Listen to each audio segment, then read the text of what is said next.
What troubles Naomi most is that Izaiah's attitude toward Leslie no longer feels like simple passivity. It feels intentional, like he is choosing not to see something because the truth would be too destructive. That possibility is what makes Naomi more furious than ever. In her eyes, Izaiah may not be avoiding the truth. He may be protecting Ava, or even hiding a piece of a much larger problem. Their conflict stops being personal the moment it becomes a battle between exposure and denial. One wants answers. The other seems determined to look away. In Fairmont Crest, that kind of divide never ends quietly.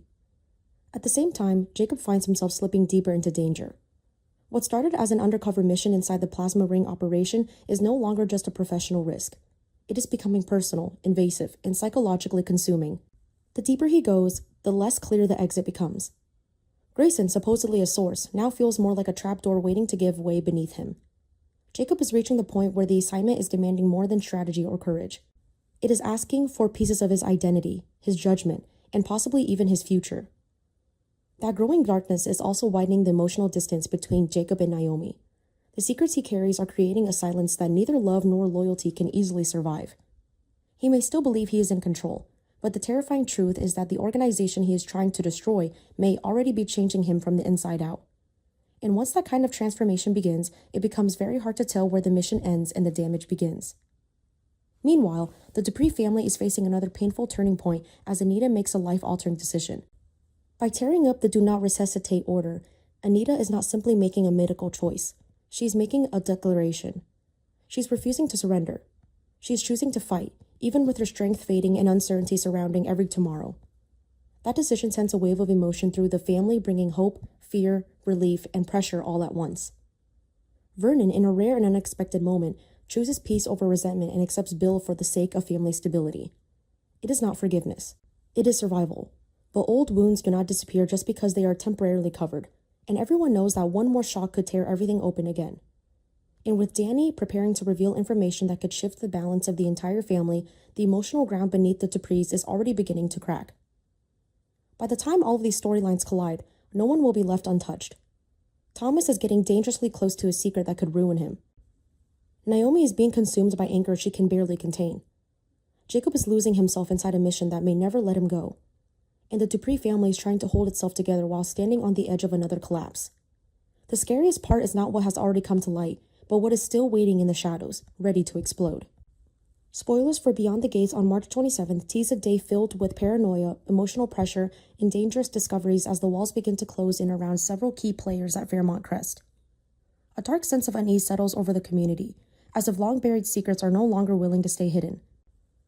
At the center of one of the most explosive developments is Thomas, who once again proves that his biggest weakness is his inability to stop when instinct tells him something is wrong. He knows Bill's reach. He knows how dangerous it is to provoke the woman currently standing at Bill's side. But Thomas is no longer acting out of simple recklessness. He's being driven by obsession, by the growing certainty that something about Lynette does not add up. That obsession pushes Thomas into deeper waters when he realizes Lynette is more than mysterious. She is almost impossible to trace. No records, no real history, no digital footprint, no visible past. In a world where everyone leaves something behind, Lynette's absence feels less like coincidence and more like a deliberate cover-up. The deeper Thomas digs, the more convinced he becomes that he is not chasing a person, but uncovering the outline of a lie built with frightening precision. And when he finally pushes Haley over Lynette, her reaction says far more than her words ever could. What erupts between them is not a simple disagreement. It is fear, raw and immediate, disguised as anger. The confrontation quickly becomes a psychological war. Every look feels like a threat. Every sentence carries the weight of something neither of them is ready to say aloud. Haley does not want Thomas to back off. She needs him to, which only convinces him that he has stumbled onto something far more dangerous than gossip or suspicion.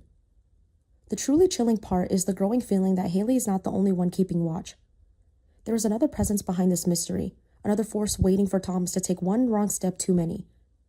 If Lynette is real, then she may be tied to something much bigger than anyone imagined. If Thomas keeps pushing, he may not just lose the truth, he may lose everything. Elsewhere, Naomi is battling a storm of her own. The strain of a fractured marriage, the burden of secrets, and the emotional toll of Anita's fragile condition are slowly pushing her toward a breaking point. Her anger needs somewhere to land, and Izaiah becomes the easiest target. But this is not random frustration.